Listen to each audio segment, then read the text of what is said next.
Hello and welcome sa ating micro-training on AI ethics and governance. Kung isa kang builder, developer o kahit user lang ng AI, para sa'yo to.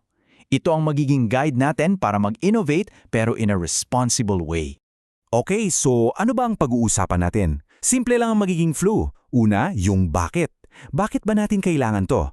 Tapos yung ano yung mga principles na dapat nating sundin?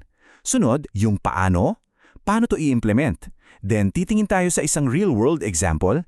And finally, kung ano na ang susunod mong hakbang. So let's begin. Okay, first section. Unahin natin yung pinaka-fundamental na tanong. Bakit ba natin pinag-uusapan to?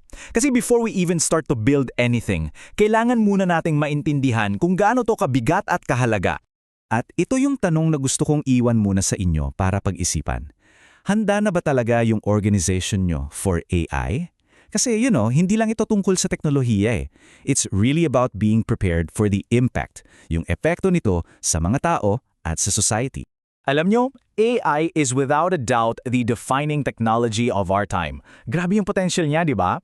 Pwede nitong tulungan yung mga magsasaka to produce more food or yung mga taong may disabilities na maintindihan ng mga images. But, and there's always a but, kasabay ng mga yan ay yung mga di inaasahang resulta. Dito na pumapasok yung responsibilidad natin as builders. Let me tell you a story. At ito'y isang medyo masakit na lesson para sa Microsoft. Noong 2016, nilaunch nila yung chatbot na si Tay. Ang goal? Simple lang, matuto siya mula sa mga public conversations. Pero ang nangyari? In less than 24 hours, from a friendly AI, natuto siyang mag-post ng hateful content. Yun yung wake-up call para sa lahat. Dito natin nakita kung gaano kabilis pwedeng ma-exploit ang isang AI at kung bakit kailangan nating paghandaan ang misuse from day one pa lang. So dahil dyan, may 3 key risks tayong kailangan bantayan.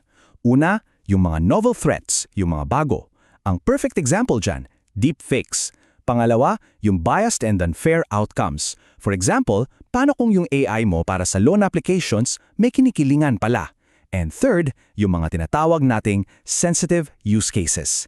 Isipin mo na lang yung facial recognition na ginagamit ng pulis. Delikado, di ba? Okay, so malinaw na sa atin yung why. Now, let's move on to the what. Ano yung kailangan natin para makabuo ng AI na mapagkakatiwalaan? Well, the answer is in these 6 principles. Ito yung blueprint natin. Ito yung 6 na haligi, yung mga non-negotiables. Number 1, fairness, para pantay-pantay ang lahat. 2, reliability and safety, para alam nating safe and consistent siya. 3, privacy and security. Of course, data protection is key. 4, inclusiveness, para walang naiiwan. 5, transparency, para maintindihan natin kung paano siya nagdedesisyon. And 6, accountability, para malinaw kung sino may responsibilidad. These are our guardrails. So, meron na tayong principles. Maganda pakinggan. Pero, paano natin sila isasabuhay? Dito na yun papasok ang AI governance. Isipin nyo to bilang yung scaffolding, di ba? Yung balangkas na sumusuporta sa mga prinsipyo natin para maging tunay na policies at actions. At marami tayong paraan para i-structure yan. Pwede kang magkaroon ng isang Chief Ethics Officer, so very centralized. Pwede ring decentralized kung saan bawat team ay may naka-embed na ethics office. Pwede ring advisory lang through a committee. Pero alam nyo, in reality, ang madalas na gumagana is a hybrid approach, kombinasyon ng centralized policy at on-the-ground execution. So, anong mga practical steps ang pwede nating gawin agad? 3 lang. Una, mag-provide ng resources. Gawa kayo ng handbooks, magpa-training. Pangalawa, gumawa ng centralized AI inventory. Dapat alam ninyo lahat ng AI systems na tumatakbo sa organisasyon nyo. At pangatlo, mag-develop ng tools para sa automated monitoring, para masigurong nasusunod talaga yung standards natin. Okay, sige. Puro tayo teorya, di ba? Principles, governance. Paano ba to sa totoong buhay? Let's get real. Tingnan natin ang isang case study mula mismo sa Microsoft. Dito natin makikita in action yung mga pinag-usapan natin.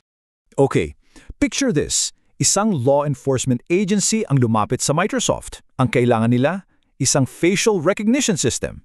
Now, this is a classic sensitive use case. Bakit? Kasi ang usapan dito, human rights at personal freedom. Sobrang high stakes. So, paano nila to hinandle? Hindi to basta-basta, may proseso sila. Step 1, identification. May isang empleyado na nag-flag, sabi niya, teka, sensitive tong kaso na to. Step 2, assessment. Isang grupo ng mga experts ang nag-aral sa lahat ng posibleng risks. At step 3, mitigation. Doon pa lang sila gumawa ng desisyon na may kasamang matinding safeguards. Very methodical. At ito yung naging resulta. And this shows us kung gaano kahalaga yung proseso para sa senaryo na gamitin yung technology para mag-identify ng mga persons of interest sa kalye, ang desisyon, do not proceed. Masyadong mataas ang risk. Pero para sa ibang senaryo, kung saan sa loob lang ng isang facility gagamitin para i-verify ang identity ng mga preso, ang desisyon, proceed, pero with safeguards. Kitams, hindi to black and white. Yung governance system ang nagbigay daan para sa isang maingat at nuanced na desisyon. So ayun, naintindihan natin yung why, yung what at yung how. Ngayon, ang pinakaimportanting tanong, so ano ngayon? Anong gagawin natin? Ito na yung call to action para sa inyo. So, let's recap. Para maalala natin, ito yung mga key takeaways. Una, magsimula kayo sa 6 na prinsipyo. Yan yung pundasyon. Pangalawa, mag-design ng governance system na akma sa culture ng organization nyo. Pangatlo, magkaroon ng malinaw na proseso para sa mga sensitive use cases. At laging tandaan, hindi ito one-time fix. Isa itong patuloy na journey. Ayan na, nasa mga kamay nyo na yung blueprint. Meron na kayong pundasyon at gabay para bumuo ng AI nang may responsibilidad. Kaya ang huling tanong na iiwan ko sa inyo ay ito. Ngayong asam mo na ang blueprint, ano ang una mong itatayo? Follow DX Labs for more.